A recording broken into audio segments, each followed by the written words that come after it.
So as you can see, the way we're running things at the MENA ICT Forum, we did it last time and we're doing it this time. This is not about us getting together and saying, rah, rah, we're all fantastic, we're all amazing, this is great, oh, ICT is awesome. Well, it is.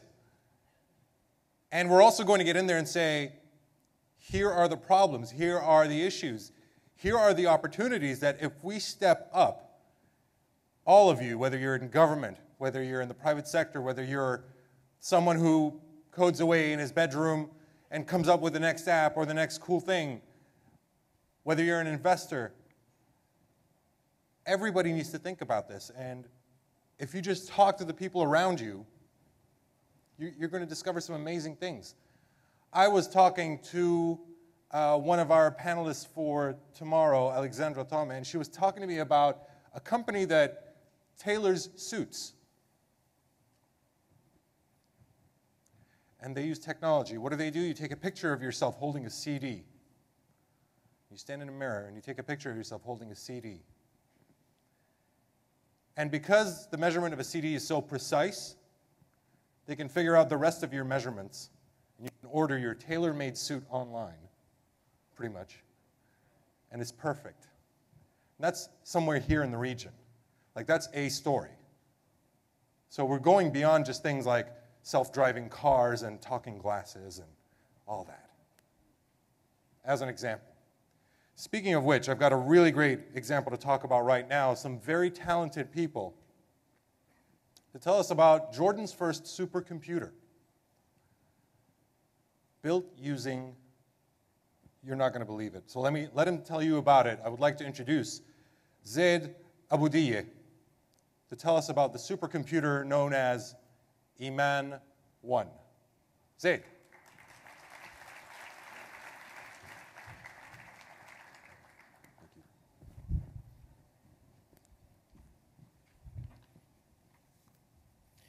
Your Excellencies, dear distinguished guests, my name is Zaid Aboudiyeh. I'm the project manager of Iman 1 supercomputer, Jordan's first and fastest supercomputer.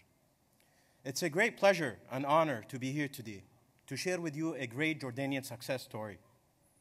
As you all know, every success story starts with a great vision, and we had a great visionary leader, His Majesty King Abdullah II, who truly believed that it's about time for Jordan to enter and excel in the field of high-performance computing in order to advance and strengthen Jordan's position as a leading ICT provider in the MENA region. Our project was born from His Majesty's inspirational vision and his strong belief that his people can turn this vision into reality. So our goal was clear: design, develop, and engineer one of the fastest and most price-efficient supercomputers in the MENA region, and to do it all in Jordan, utilizing Jordanian innovation and ingenuity. We achieved this goal by building Iman 1 using 2,260 PlayStation 3 devices connected together on a very fast fiber-based network, basically turning a video gaming console into a supercomputer powerhouse that is capable of performing up to 25 trillion mathematical operations per second. In addition to that, Iman 1 has one of the world's best price per performance ratios in the HPC market. I'm very happy to say that Iman 1 went live recently, and since then it has been used extensively by our Jordanian universities, students, and professors to advance their research and development efforts in the fields of science and engineering. Future plans of Iman 1 are to tackle important local issues, such as water, weather prediction, green energy, as well as oil and gas exploration in Jordan. Finally, before I leave you with Iman 1 presentation video, I would like to summarize our journey in this project in one sentence that's really dear to my heart. This project embodies the Jordanian spirit, accomplishing great things with limited resources and making the impossible possible. Thank you, and please enjoy the video.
That is simply amazing.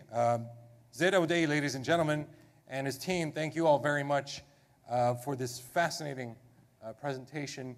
So just another example of what could be done in this part of the world with just a little bit of thinking, a little bit of creativity. And now, because we're running a little bit behind, let's move to our first session of the day, technically. That was our opening session, kind of giving us the lay of the land, as it were. So the first session this morning is talking about the recent developments in the ICT sector in the Arab world and its role in events like the changes sweeping the region called the Arab Spring, online and mobile development, social media, BPO, games and gaming, gamification, and the applications of ICT in various sectors, education, health, government, energy, and so on. And we're going to have individual breakout sessions for all of those where we can go in depth with experts in their own fields. But right now we're going to talk about things from a very top level, and I think the ideal person to moderate a panel like this is someone who's been active in the region's sector, technology sector, for a very long time.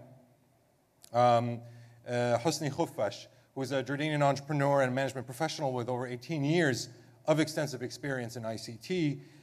He brings to our first panel a particularly interesting perspective because he's worked with multinationals like Google and Yahoo and Microsoft, and at the same time he's also been with firms locally and regionally that have gone global like Maktoub. And he has also experienced the impact of technology firsthand through his work with NGOs and children in refugee camps, as well as witnessing some of the recent changes in countries like Egypt over the past couple of years. He's now the general manager of Integral, which is an end-to-end solution provider focused on delivering digital media content services to regional telecom operators, becoming that link between the telecom providers and the users of data. So kind of a one-stop shop for the region's operators. So I'm very pleased to introduce Hosni Khufash, our moderator, as well as his panelists. There he is. Hosni will make the introductions. Hosni Khufash. Thank you. Thank you, Zee. Thank you for the introduction. Hi. It's great to be back to Amman. I'm very honored to be today part of the MENA ICT Forum. As a previous board member of Intaj, guys, you did a great job of having it. You did better than if I'll be there, so good job for all the board members of Intaj. Today, we try to discuss, this is a very general, as if you look at the program, there is most of these topics we'll be discussing today, they will have separate panels, they will talk about it in more details. What I would like to do today is to have a very general view on that. And today, I promise you two things. This will be a very entertaining session, and that you'll not expect to have in something like MENA ICT, so maybe I'll be the last time to be invited to be in such panel and to be moderator. And I promise you as well that it will not be one way from this side to this side. I promise you that you guys will be talking more than what we'll be talking here on that panel. So there will be a lot of discussions, because I do believe that what you guys and ladies will be able to present and to add to this, it will be much more valuable if you have it as a kind of conversation between all of us. So that will be the two things I'd promised on this one. It will be a discussion. It will be very active. We'll be looking at what we want to view the challenges and the changes that has been done in this region. I will not go only specifically about the Arab Spring and what has been done over there, but we'll look about how things are doing, how we are doing in the region. What's our chances to be able to do something different, where we are going on this. And we'll be looking at this into 4 elements. One of the ICT, and we'll talk a little bit about the Arab Spring, because many people talked about it. We'll talk about ICT in education and health. We'll talk about youth and women, which is something very important for me, and employment and entrepreneurship. I would like now to introduce our panelists. I'm very honored to have them with me. And first I'd like to introduce Mr. Rashid Balla from N2V, Dr. Osama Fayyad again, and Mr. Danny Karam from Booz, please. And I'm 100% sure that most of you would already know them personally, and if not, you know about them. But first of all,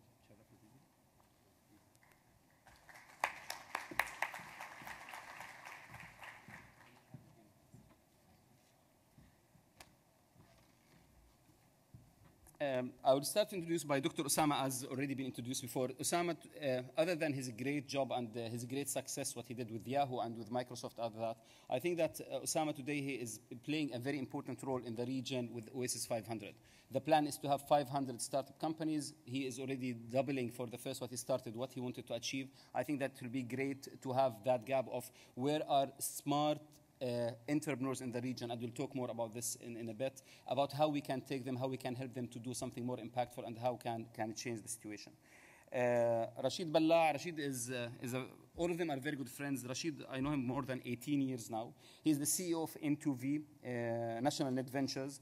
He is one of the largest internet holding companies in MENA region. His father was mentioned many times in the book of Wael Ghunaim, our ex-colleague in Google, about how great it was to work with them and the kind of idea how N2V and Balla family is looking at that. So, and he is one today, if you talk about any of the entrepreneurs that would like to get to go to investment, one of the names that will come at the top of the list is Rashid, and that to be to approach him and to get for the money. So that's great. Danny, coming from, and I'm very happy that to have a Saudi and Jordanian and Lebanese gentleman with us in the panel. He comes from Booz.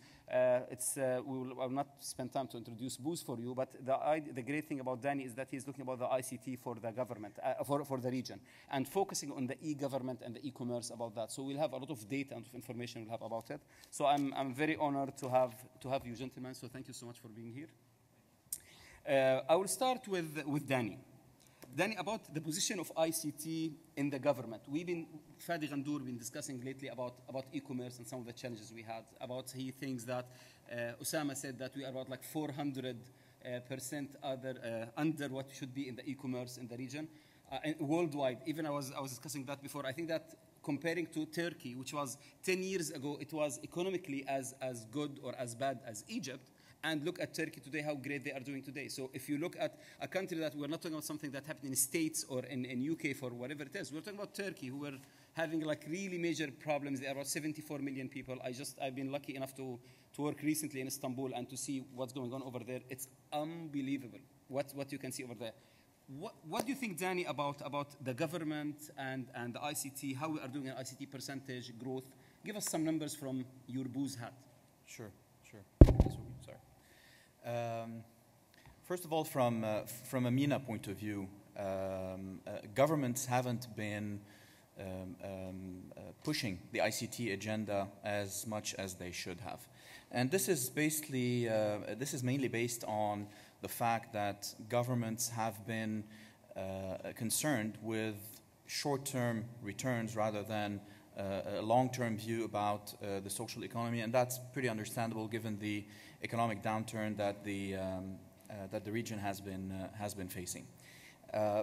Just to give you an idea in terms of numbers, ICT in MENA, when it constitutes around 1.5 to 3% of GDP, while in the Western countries and even in Southeastern Asian countries, it's more along the lines of 10 to 15%. So that shows us that there's a huge gap. However, it can be looked at as an opportunity for ICT companies to capture this white space. On e-commerce in particular, yes, the volume of global trade, as Fadi said, is about 7 trillion. Less than 1% of that is being traded in MENA. That shows us the huge potential that e-commerce companies or ICT companies willing to transact online can capture. From a social inclusion point of view and from an e-government point of view, or government transacting with citizens, there is a gap. What we've seen are sporadic instances where individuals within government, so ministers, public figures, have been very active on Twitter, on Facebook, engaging with citizens. However, we haven't seen any national plans for social media. We've actually written an article about this. We called it Digital Spring, and it just covers the fact that governments are not active in engaging their constituents, although this is their preferred medium of communication, social media. So that's a pretty broad view on this topic. I would like. Yeah, it's already on. Rashid always brings a very beautiful perspective about how challenges and things we do. And I would like to start with Rashid that there are two angles I would like you to look at. First is where do you see opportunities from what's going on in this region? And I would like to take it from an angle that you are one of the main investors in this region with the startups and with companies. And I'm saying it very openly. I am with the Arab Spring. I am with the technology spring. I'm with the mobile spring. I'm with the women spring that's happening in the region. I think the empowerment that we are having in this region is something very important.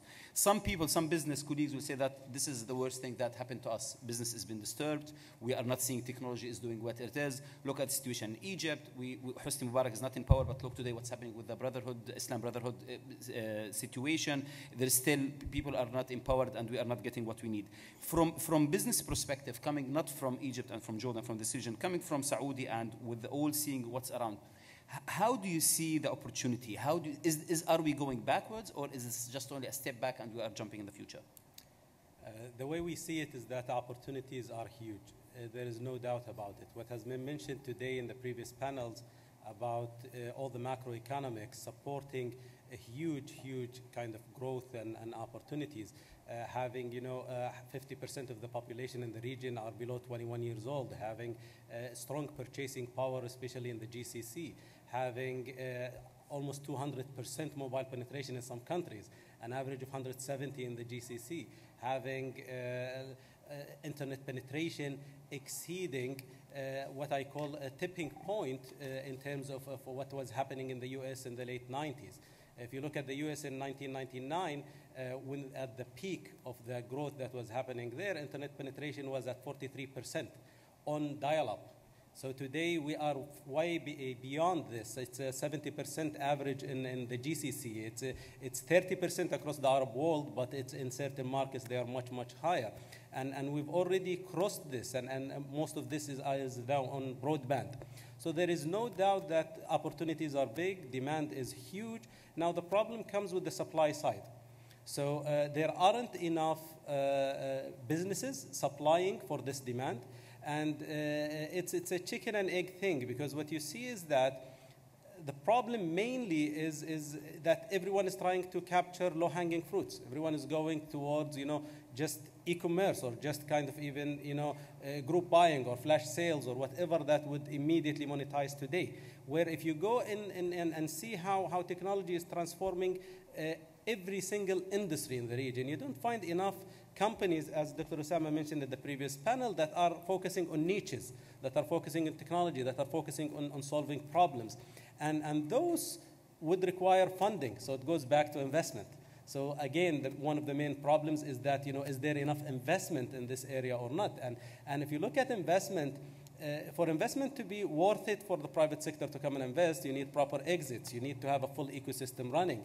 So my kind of answer to your question is that yes, opportunities are there in every kind of sector. Yes, there are low-hanging fruits that we see in e-commerce, in social, in certain types of technologies, niche technologies that we see in mobile, definitely with the huge mobile penetration. However, the question is how to take those kind of opportunities to success, how to shed the light. What the region has proven before is that we come late in certain technologies, but we learn fast, and then we capture those opportunities and we scale them. We were some of the latest regions in the world that brought mobile technology, and today we're one of the highest mobile penetration. We've seen how we are excelling in certain, we have Fortune 500 companies within the Middle East that are, at cutting edge of technology. So we do catch up fast. However, what we aim, and I guess all the audience here today want, is that to do it even faster and to mature it even faster. And I think it's a combination of government support, either to directly invest, inject money into these industries, or make it an attractive area for investors to come in, and media. what drives high growth in any hype cycle you look at in any industry is media attention. So if you shed the light, there is no doubt that there is huge liquidity. There is abundance of money in the region. Now, in order for this money to be channeled toward ICT, you need to show them success. That, you know, you don't have to put your money in real estate to make money. ICT is a great venue to make money. And I think this is happening. The maturity level we see from like 4 years ago till today in terms of government, investors, entrepreneurs themselves, consumers, you know, we are leapfrogging, we're growing at astronomical, you know, kind of scale in terms of maturity, and I'm very optimistic about the coming period. That's great to hear. Usama, Dr. Usama, I would like to ask you about having these kind of ingredients to have a great outcome. There is some of the missing of the investment. While we were heard from IBM and from Cisco and from many players, I can talk about also Google and Microsoft. Also, they would say the same, that they believe in the region, they spend on the region. If Ahmed Nasif, our colleague who couldn't make it, he will tell you that for them, for Yahoo, the region is the highest growing region for them worldwide. So having these big investors, I would say, or big companies looking at this region, looking at the money like Rashid and others are putting over here. Do you think that the missing is becoming here that we don't have enough investment? It's all the ecosystem. Is it also the entrepreneurs that they still looking only for quick wins, something fast to happen? What's missing? What do you think that we should do to be able to not only to survive, but also to innovate and to play on a worldwide scale, not only on a regional scale? Yeah. What's missing is a very good question, and I'm not sure I would claim to know the answer. I know some of the pieces. So, you know, a lot of you may hear about, oh, okay, you know what, Oasis 500 is investing, N2V is investing, you know, a bunch Fadi Ghandour, Abraj, Wamda. Fadi Ghandour as an individual and as a fund, as well as Wamda. And you might think, we have no problem. This is very far from truth. And if you look around, finding somebody like Rashid al-Balla is very hard. Somebody who's actually willing to say, you know what, I'm going to take a risk, I see the opportunity, and I'm putting money into it, is extremely rare. Oasis 500, in everything you've heard, we've only raised $7 million so far. We want to do 500 companies. That's going to take 30 million. But we've only raised 7 million. So there is this misperception of investment funds are available. They are not. An entrepreneur today thinking about finding somebody to back them to start a company has a very difficult time. We're trying to help, you're trying to help, but that's still extremely missing. What's also missing is sort of and you know, like I said before, it saddens me. I call us, the Arab world, as generic consumers, when we can easily become very focused innovators. What's missing is this willingness to say, you know what, I will take something, specialize in it, and become the best, even just in my neighborhood. And trust me, if you just make it in your neighborhood, you can become the best in the world so easily. That jump is not very far. You know, I've built companies in Jordan that got acquired by companies in the US. I've had biggest clients in the world paying me for talent in Jordan working on the problems. And my own companies in the US actually have technical teams in Jordan. The most recent one has a team of 30 in Jordan today. So what's missing is this ability to sort of focus on one thing and believe that if I become the best at this, I can become global. So from this local to global belief is also missing. And let me just end with one last sentence here before I turn it to your question. The market itself, you know, there's a lot of confusing numbers. 400 million, roughly, Arabic speakers around the world, where the language of speech is primarily Arabic. This includes people outside the Arab world. That's an extremely interesting market. By the way, that's about 6.5% of the world population. That's why I said, out of the 7 trillion 2011 e-commerce numbers, we are 400 times, not 400%, 400 times below where we should be. And that's why I said, by language, you'd think 6% of the content of the internet would be in Arabic. It's not. It's below 1%. And if you believe some, it's maybe at 2 or 3%. I think it's below 1%. So these are huge opportunities. And we don't have to wait for somebody else to come do it for us. Right? This happened before, and I'll say it here. There was something called 400, 500 years ago, something called the Industrial Revolution. We slept through it. We were very good consumers. We never did anything in the Industrial Revolution. Now there's an information revolution happening around the world. We stand a chance to be part of it, not just lead it, but at least be part of it. And that's my fear, is that if we don't move, we don't start believing in some of these basic things we're talking about, we'll miss it again, and we'll say, we slept through the information technology revolution. Maybe I can add a small thing to this, if you Very small. If you allow. Very small. Very small. Please, very small. Just picking up on Dr. Usama's point about vast opportunities. The way we see it, I mean, there are many opportunities out there, but if you want to summarize it, there are three types of opportunities. And I want to echo back what Catherine said, Catherine from IBM.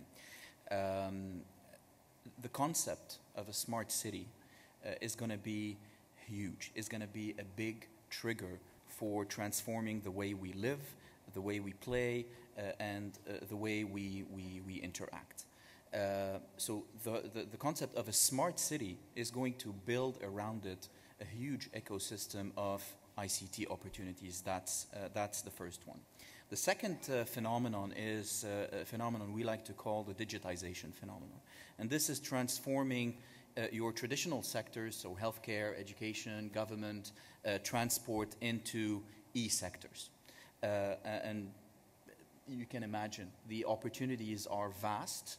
And not only talking about the IBMs and the Ciscos and the Microsofts of this world, but really talking about the local startups, the local ICT companies that are going to be serving or providing this huge the supply for this huge demand. The third area, and I'll stop here. The third area is the whole area about cybersecurity. I don't think we've tackled, none of the panelists who were before here tackled the area about cybersecurity. There's just no way we can talk about the ICT revolution without talking about security of information. And that has to be done at a national scale from the top down. And again, we have a big role to play as players in this market locally. Thank you. Thank you. By the way, organizers, I asked for microphones to be around, and a microphone with me. I already asked Abed Shamilawi, so if you please can get me the microphone, we'd really appreciate that, so we can at least engage with the users.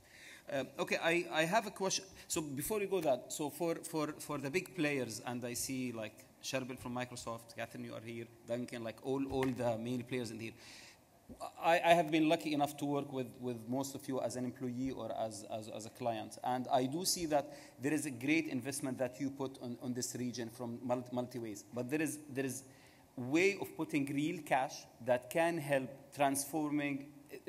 I've been discussing, Danny doesn't know me at all. The first time he met me today. And today Danny was saying that, do you think that entrepreneurs in the region or generally is like, they would like to get in English or in Arabic where they would. So I will tell you, Danny, a secret that most of Jordan knows.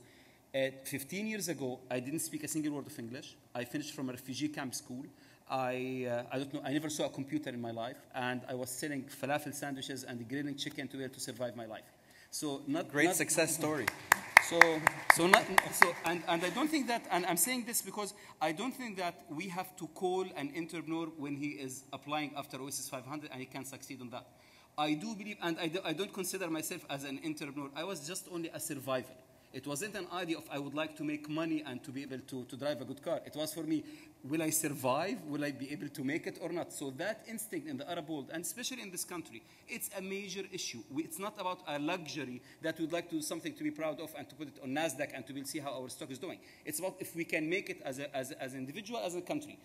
I do believe the message is that the investment that we do have is more, I know that how important it is for you as infrastructure and services, but there is certain kind of investment for people to be, and it will be making money for you in the end of the day, because these companies, some of them will make it very big, as we see from the companies of OSS 500, the companies from N2V, that they are doing extremely well on that. So that just to capture on the points that have been discussed.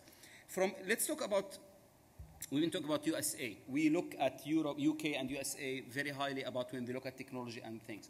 Osama, you've been working there. You are one of the main players in that region. And I would like to tell you that how some of the ideas that we had in the region that worked very well because we looked at the models in USA and UK. We brought it back to the region. We do some tweeting about it and work it well. Do you think this still in this at this time, this is still working, or do you think there's an opportunity that we can do something like really different, still not has been done in the States, and we can do it in a different way? What do you think of that, Sama? Oh, I think both. I think taking models that already work, and the U.S. is probably one of the leaders in the world when it comes to applying information technology to various parts of life. Bringing a model that works to the region actually is innovation. That's not copy-paste. Because bringing it over and figuring out how it works, somebody else did the market research for you, somebody else took the market risk. All you have to do now is execution.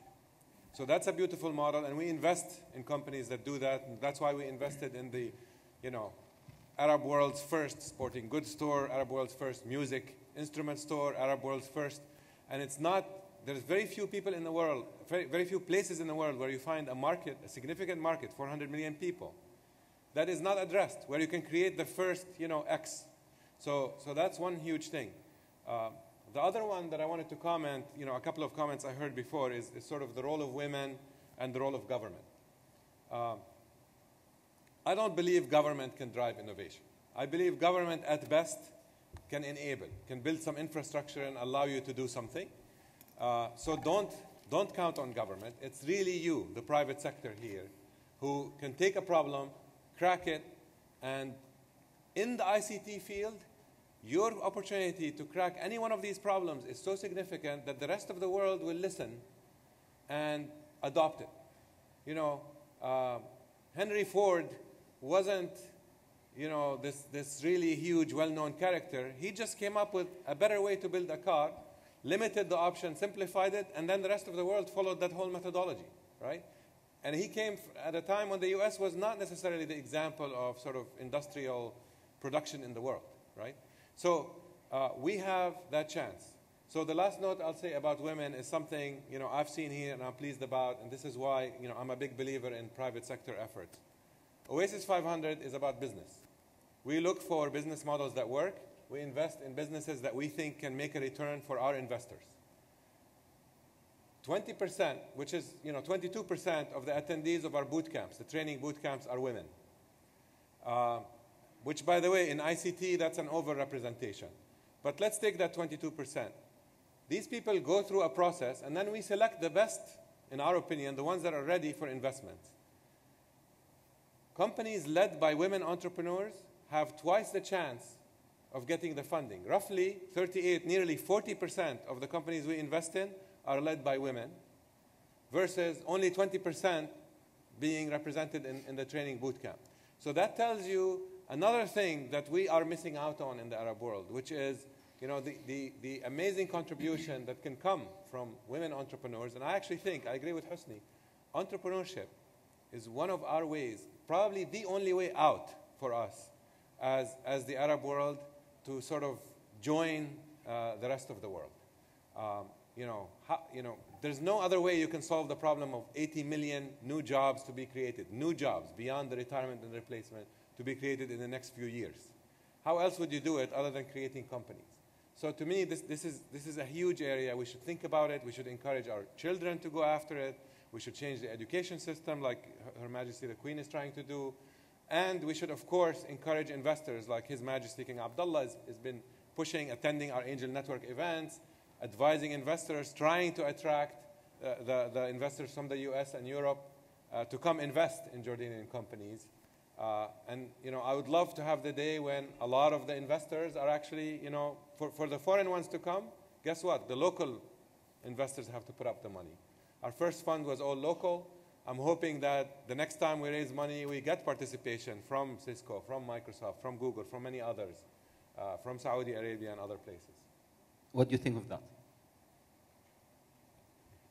I echo the sentiments, and I do think the kind of gateway and springboard to opportunity and economic parity is going to be heavily predicated on this entrepreneurial spirit and opening up that aperture and letting these people lead with their ideas, create areas of differentiation, competition, so the world is coming here to buy.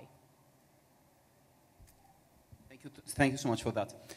Rashid, Saudi Arabia has a very different situation in this region. For who doesn't know, Saudi is, if you ask any startup in the region, say that what will be the main market you'd like to focus on, it will be Saudi Arabia. There is a lot of people in Saudi, so it's not like 1 or 2 millions. They have more characteristic that's similar to as a community more than what you see in UAE, where there is only 20% of locals and 80% expats. And there is a huge purchase power. You are full of cash as government, as individuals. So, and that's great for you guys. How do you see, 2 questions. How do you see that these startups and these companies would like to come to Saudi Arabia? What's your advice of what will be the best way of coming to your market, not only to sell, but also to partner and to get investment from there? And the other part, and it's up to you how much you would like in details to discuss that, so I will leave it to you, is do you see that this Arab Spring in the region and the development and the empowering people, we see a lot of actions happening in Saudi Arabia today of looking about empowering women. There is the first time in history there is women that they presented on an organization that His Majesty put to be able to get as a consultation for him. We start to have more people talking about the woman empowerment and people empowerment, more democracy. How do you see that as a challenge, as a threat, and how you look at that related to ICT? Sure. Before I go into that, I'd like to comment on the point of copying versus innovating that Dr. Osama mentioned.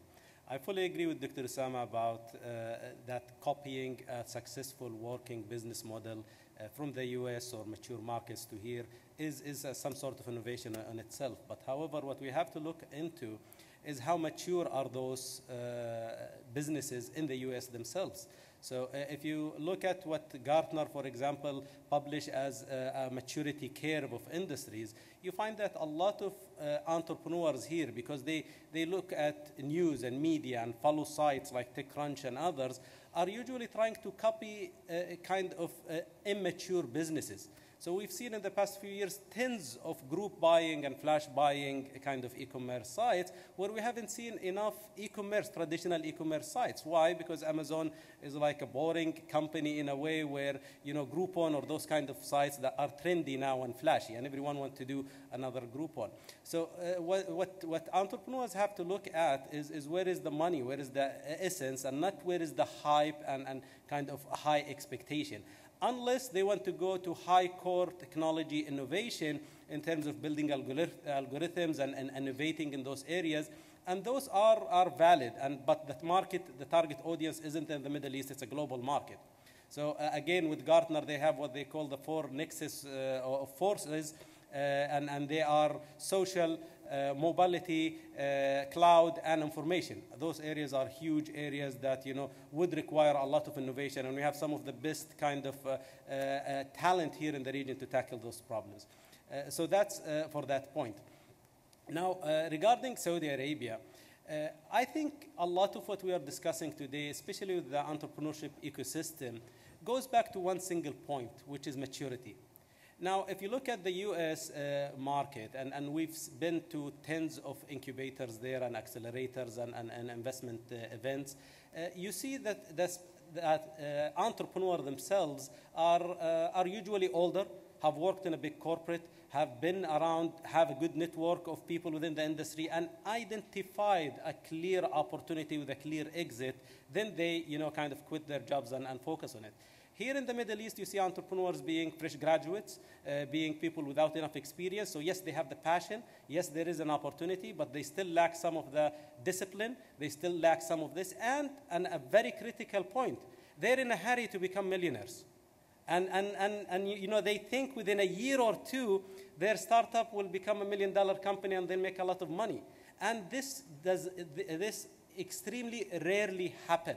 What they read in those news sites about, you know, Instagram selling for $1 billion or this or that story, they don't read the backstory and how much pain and suffering and years of failure. Twitter itself, for 3 or 4 years, they were bleeding money working with SMS and working with, stuff until they stumbled upon the API and this took over.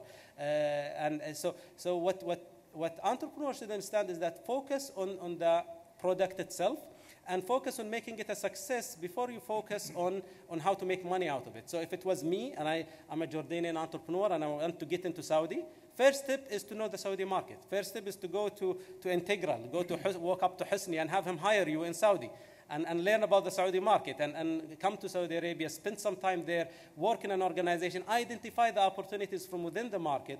Then, you can step out and make a success. That's how, and I'm sure, all the investors here would ask about a background about a person before they kind of hire them or invest in them. So this is an important part. Now, when you talk about the effect of the Arab Spring and social kind of activities, activism in general, and what was happening in the region in terms of on Twitter specifically and others, this again goes back to maturity. And maturity, the reason, I like attending such events like today and those kind of events is that they help increase this kind of maturity. What we see today is in social media, there is the good and the bad. There is the things that, let Hosni Mubarak off his chair, and which is amazing and great, and what we've seen with the Egyptian market. And then there is the bad responsibility and the negative vibes that people are spreading without any reason, just complaining out there. Now, I'm a big fan of optimism, and I think every problem is an opportunity. And I always say this: 50 years ago, Saudi Arabia was a piece of desert. If we were just complaining about lack of regulation and lack of infrastructure and lack of investors and lack of everything, the country wouldn't have been built. But seeing the opportunity and capturing it is the great thing. So in the US, a young person grows up knowing that I could be president one day. Now, regardless of how true this is the message that they get from the media. This is the kind of optimism that's there. Here, what you read in social media is, cursing ministers and cursing,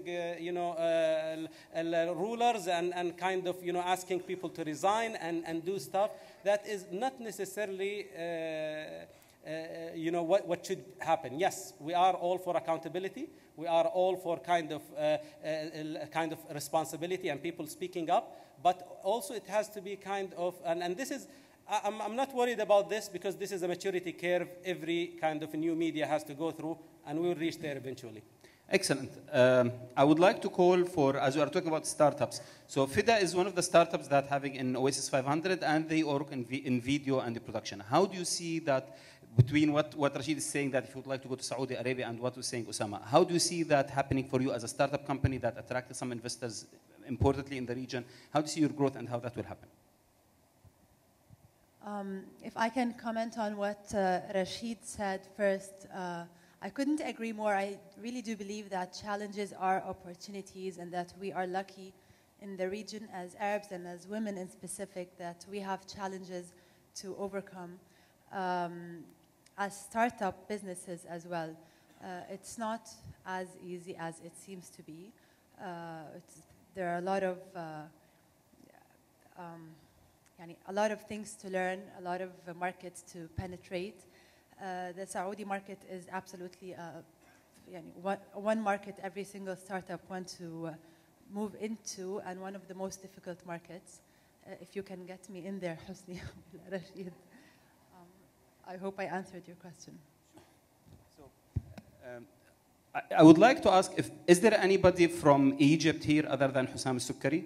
Then I have to go to Hussam Sukkari. So everybody, I think that you know Hussam. Hussam used to be with the BBC for the longest time. And then he moved to Yahoo. And then he found his heart, and he is not there, and he's doing something else. And I would like to ask you, Hussam, coming from BBC and looking at this region, you invited me before in a panel, and you were discussing about also media in ICT when we were back in Dubai. How do you see today the ICT from perspective, from being in Yahoo, covering that when you were in BBC, and today having your own business and having your own startup? How do you see that? Are we, what the gentlemen on the panel were saying about, is you see that is related to what's going on in the market? Do you see this is affecting you as an entrepreneur or as a corporate employee? How do you see that? Thanks, Hosni. I will stand, I think, otherwise most of you wouldn't see me. I think you caught me at the wrong moment. Definitely what has been said is very relevant. But I continue to be disappointed that the focus and the discourse in this industry is always about money, revenue, and opportunities. I hear very little, really very little, about what entrepreneurship is really about. It's about empowering people. It's about creating opportunities for self-development. It's about having a better life. It is not having more money. And I think there is a very valid point that Osama made earlier about focus, but the focus should not only be limited to what sort of opportunities you should be focusing on. It is closer to what Mr. Rashid has said earlier, which is focusing on the quality of what you want to do, on your product, not on making yourself rich, not on finding an opportunity to grow your cash, not on finding an opportunity to go into a global market to sell something. It is about a moral commitment to new generations that have proven that they already know what they should be doing. The revolutions that we have witnessed in this region indicated clearly that people took communication technologies in a different direction. And that direction is not necessarily about money. It's about making life better. And they paid a price for that. And for us to continue focusing only on revenue and money and cash and opportunities and finding gaps in the market and imitating others in being able to be richer is really shifting the focus on where it shouldn't be. And that is partly why I decided to start my own journey. I wouldn't say my own business. I'm worried about using the word business because business has been associated in my mind with something that are not really very good all the time. But I think there is a lot of creative drive in the region, and that's why I decided, after I don't know how many years, 20, 25 years in the UK and a couple of years in Dubai, to go back to Egypt, Cairo. Because I see that there is a lot that I can learn from those young people who are changing the world around them. And I wanted to put my experience at their hands to see what they can learn from me and the lots of things that I can learn from them. I probably will be talking more about that tomorrow, but this is just where my thinking is right now, sitting and listening to you from the beginning of the events today till now. Thank you. Thank you, Hussam. Danny, I would like to ask you, Booz is very active in the region. Most of the telcos where there is a lot of money is dealing with you, trying to strategize, looking at things, how it will go and how things will happen for them. I think that I have been lucky to start with Samih and Hussam when we started BOC back in 1994, and then we got Maktoub and where it is. At that time, and I was discussing this with Rashid today in the morning, the journey from the bus from the hotel to here, is that when we used to say invest of $50,000 on acquiring content, we used like you were kidding me, like $50,000. That was a big amount of money. Today we see that telcos has amount of cash is I never heard of. Just to give you some secret numbers, it's not any secret anymore after I'll be saying it, but look at the numbers. STC Saudi sends every 1 hour, something called M2C, machine to consumer, opt-in messages of 5 million. There is no place in the world that SMS is still as strong and as growing as this. It's every 1 hour there is 5 million people opt in for messages to get information. And you can imagine how many still on apps, how many people going in emails and everything. Danny, when you know that how your clients are very rich and has a huge amount of reach, and you know that how users are hungry, and the numbers, I think that you maybe heard it so many times from our colleagues in Google. Today, the #1 country in the world consuming videos in mobiles is in Saudi Arabia. And that's a fact from YouTube numbers. So knowing all that, today we do have Rashid represent aljazeera.net, one of the main destination for news in the world to go there. If you look at the advertising there, it's not much. Because if I represent, let's say, BMW, I don't want to go to advertise, buy BMW, and then the news is like a car bomb in Baghdad. So how we can look at content that is very important, but in the meanwhile, we'd like to have the content that we can monetize. Hussam, and I agree that money shouldn't be the most important thing, but in the end, we all need to make a living. It's not this or that. I do believe that we can make an amazing I made a great amount of money in my life, not as much as the others, but I made enough money from selling falafel to be where I am today. And I do believe that I'm doing well for refugee camps kids, for wherever I go. So I don't think they're against each other.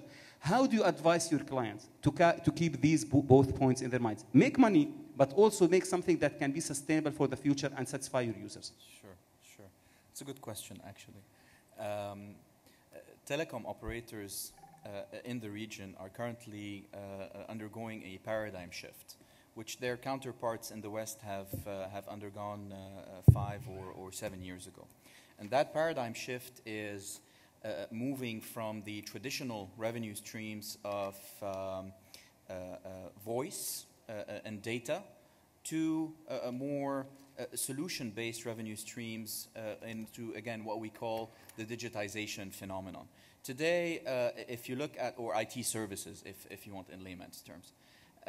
Today, if you look at most telco operators in the regions, the big ones, so STC, Etisalat, QTEL, Zain, etc., only 10% roughly of their revenues are from IT services, while 90% of their revenues are from traditional revenues, so mobile voice and data.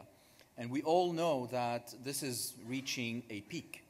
How much more can you get from voice if you have 200% mobile penetration? So that paradigm shift is moving from traditional to the next generation services, the digitization services, IT services. Examples of which of this are, for example, IT services such as cloud. So we're seeing more and more the Etisalats and the STCs of this world launching their own commercial data centers for businesses. We're seeing more shift towards e-health and e-education services, and this is being institutionalized by these operators as revenue-generating services. We're seeing the advent of the chief digital officer in these telecom operators, and that's a person that's responsible for generating revenues from non-traditional revenue streams. So that's coming of age. The telecoms in this part of the world are coming of age and are trying to tilt the scale towards non-traditional areas of revenue. I will have 3 more comments from the audience. And by the way, I'm very sorry for just like talking to people without being prepared. So Fida, Hussam, and other I'll be calling. I'm sorry if that was not comfortable, but I want to make it as spontaneous as possible. There's a guy that I really like. His name is Muhammad. Muhammad is from Gaza. Muhammad is a guy that he established, and imagine in Gaza, that he established a company that people from the region goes and build websites in his place. And he has technology that's amazing. I'm very proud that I will be meeting him today to be able to see how we can. He just created a new service for telcos, out of Gaza. That when I shared it with STC and with the team, they were like, "Wow, where did you find this company?" I said, "Actually, it's in Gaza." And if you see it, it will not be that easy to believe. I was honored to be in Gaza, to be able to talk with more than 1,000 students, thanks to Microsoft Time, Sharbil support. We went to Gaza, we managed to be able to talk to 1,000 students, we made huge tracks for entrepreneurs to be able to help them and to work with them over there. Google was first. During my Google time, we went to Gaza. Second time we went was with Microsoft. Very proud of that. The amount of talents and what you can see there is outstanding. You never would see something like this. And again, because of our survival instinct. Not because Gaza people is special on something, but if they don't survive to make something big difference, they will never be able to make it. So Muhammad, from being in Gaza, having all these challenges, he's also a PICTI board member, and he's helping entrepreneurs and companies over there to be able to flourish and to be able to take their business to Saudi and to other areas. How do you see today the Arab Spring, what's going on, the evolution of ICT is affecting your life while you are in a huge, big prison in Gaza, God be with you? How you can be able to take this to the next level, and how is that helping? Is that more stress on you? How do you see it? Thank you, Husni. Thank you all. There is a positive side for the siege in Gaza, that everyone now is connected to the internet. We did a study 2 years ago, showed that more than 80% of households in Gaza have internet connection. Gaza is a flat area with a crowded population, so everyone is connected through wire or wireless. a lot of the youth now is online, on Facebook, on YouTube.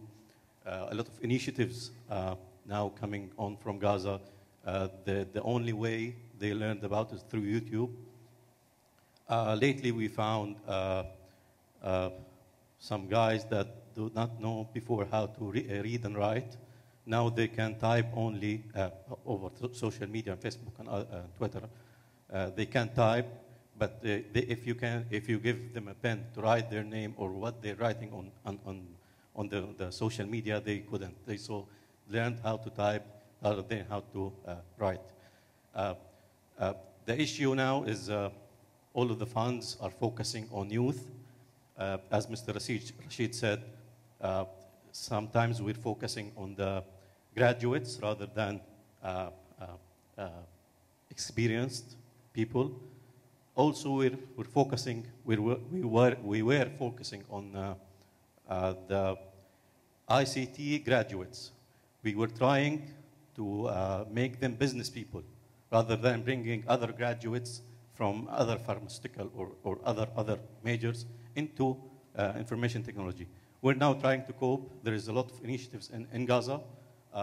Soon enough, we'll with some business partnership with companies in Jordan and in Egypt. You will find out a lot of content going out from Gaza. Thank you. Hosni, Thank you, Mohammed. while you are searching for your next victim to put on the spot, allow me to contradict Mr. Hussam Sukkari comment about kind of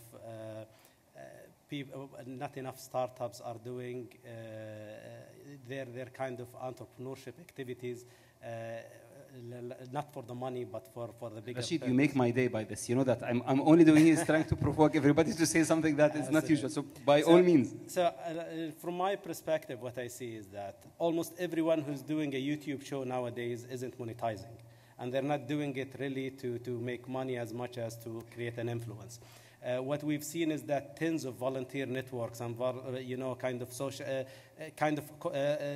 social responsibility initiatives and startups have been there and being supported. But what I do agree with Mr. Hussam is that I want to flip it not on the individuals, entrepreneurs, because there is a big interest in this, but on the corporates. There isn't enough corporate social responsibility in the region, or they are not channeled right. Corporate social responsibility isn't about just going and sponsoring an event or going and kind of doing a competition or something like this. What we need to see is that more telcos investing in technology, investing with local companies, having local companies do their kind of technologies and infrastructure for them. What we need to see is more petrochemical companies, more medical companies, more local kind of enterprises, not just kind of doing social corporate responsibility, but also supporting local vendors and regional vendors and supporting knowledge to be transferred here and investing in this. That's the kind of a big void that we have. And again, it goes back to maturity. It goes back to more and more events like this one, where decision makers would attend, where they would get kind of exposed, meet, and know that we have the talent, we have the experience. You just weren't looking hard enough. You were Googling stuff and bringing a US company to kind of buy their technology, where there is a company in a few blocks away from you that provides you better kind of technology with the local perspective in place. Sure. Danny, as a closing remark, because I've been asked that to conclude as soon as I can. What do you think that the future of and I think this question has been asked and will be asked for along the 2 days. How optimistic you are about our future in this region? How do you see our as individual, as a country, as governments, as corporates? How do you see us going over from here? What chances we have to make it big? I'm personally very optimistic, and I'll tell you why.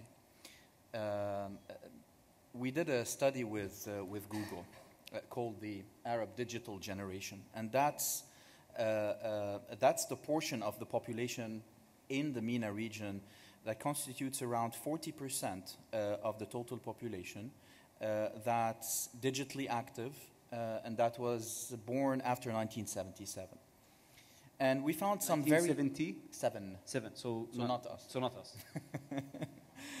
And that portion of the population, and Dr. Usama and Rashid can speak to this, is one, extremely motivated, has the entrepreneurship spirit deep-rooted, deep within, and extremely engaged in society. One interesting insight that we found when we asked them about what is your aspiration for the future? What's your topmost aspiration for the future? You know what they said? To be living in a nation that's the most technologically advanced in the world. That's on the top of their minds. So if these guys are coming into the workforce, are already in the work, some of them are already in the workforce, and that will be shaping our future, well, I'm very enthusiastic about it, and I'm very positive. Happy to hear that. Dr. Osama, I would like to close with you, and by in two folds. One fold, I do believe that today there is a lot of efforts that has been done before of taking that smart, energetic youth who would like to see an opportunity to go with that. And this is why Oasis was there. You are starting by bootcamp, training them and getting them there. And then you find others where like the big investments, like there is like Endeavor, who it's like you have to cross certain kind of millions of revenue. There is a gap in between. I know Rashid recently is shifting from being the Oasis 500 investment of small entrepreneurs like coming there to something in the middle.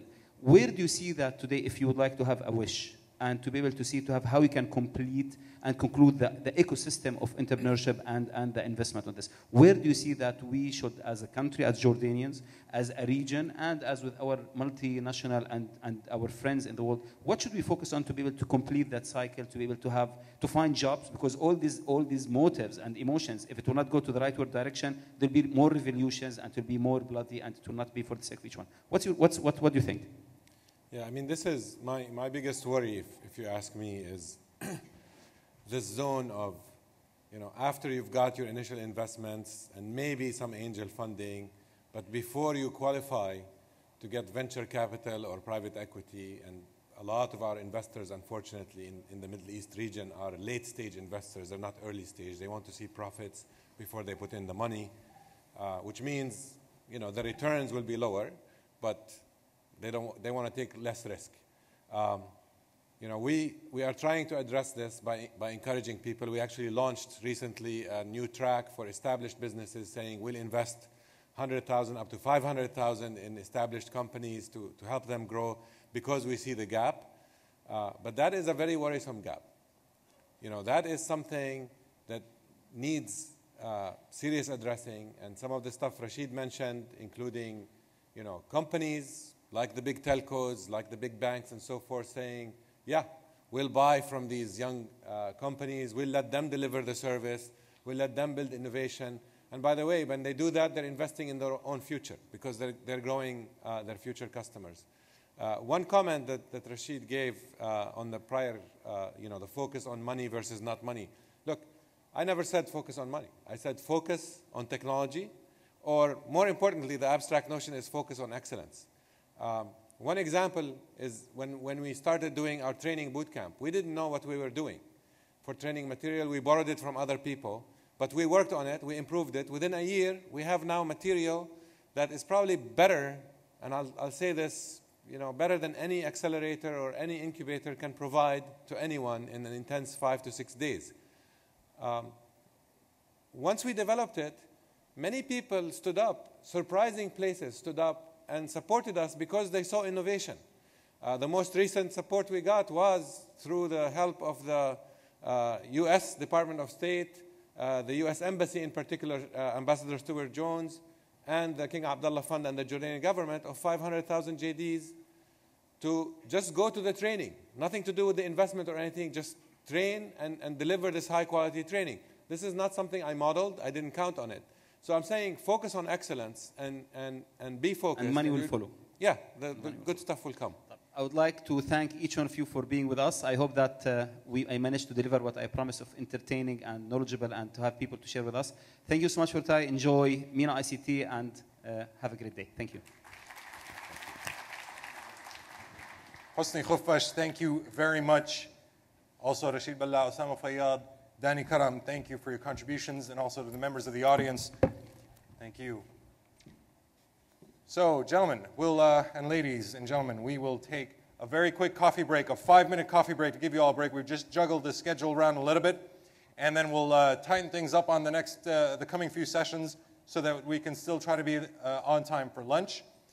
The next session will be about global trends in ICT and the global ICT transformation, some of the big topics like big data, cloud computing, mobility. We will convene back here in just about 5 minutes. So grab some coffee and tea and refreshments. See you shortly.